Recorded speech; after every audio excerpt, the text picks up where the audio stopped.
premier point, c'est que il se passe en 2000 un truc très important. Il se passe le fait que dans les économies, les plus grandes économies occidentales en tout cas, il y a adoption de la signature électronique, il y a adoption de l'équivalence entre le document électronique et le document papier dans le cadre de beaucoup de procédures juridiques, et en particulier dans le cadre des procédures de brevet. C'est-à-dire qu'on ne peut plus, un tribunal ne peut plus rejeter un document électronique a priori sur le simple fait qu'il s'agit d'un document électronique.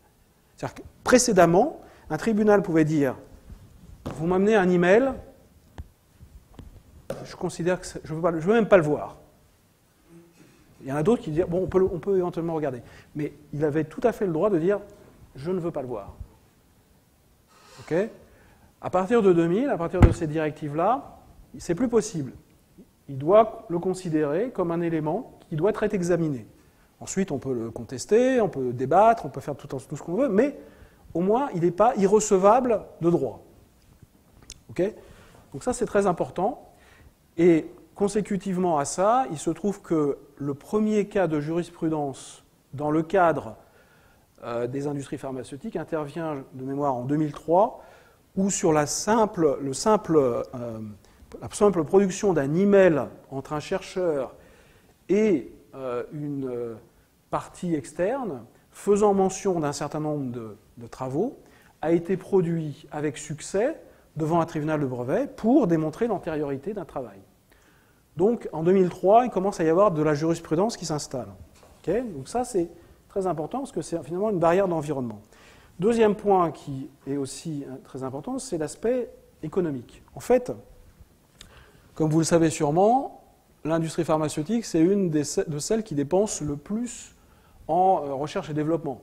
Donc là, à l'époque, ça date un peu, parce que depuis, c'est intéressant, j'ai regardé les chiffres juste avant cette présentation, en fait, les industries pharmaceutiques ont baissé leurs dépenses en proportion de leur chiffre d'affaires dans les dernières années. Intéressant à regarder.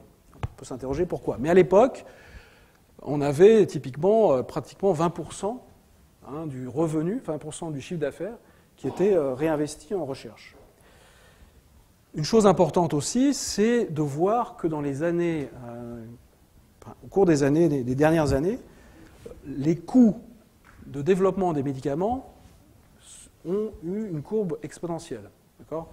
Donc là, on a un exemple qui donne en fait, c'est un peu compliqué à interpréter, on va passer à l'autre parce que c'est un peu la même chose, qui donne finalement les coûts de développement en milliards de dollars, alors les sociétés US en rouge, pour le nombre de molécules nouvelles, donc c'est en fait le diagramme bleu, enfin la courbe bleue, ça donne le nombre de molécules candidates intéressantes qu'on produit. Donc vous voyez que le nombre de molécules candidates intéressantes qu'on produit pour faire des médicaments est absolument flat, voire légèrement déclinant, et parallèlement, les dépenses de recherche et développement sont exponentielles.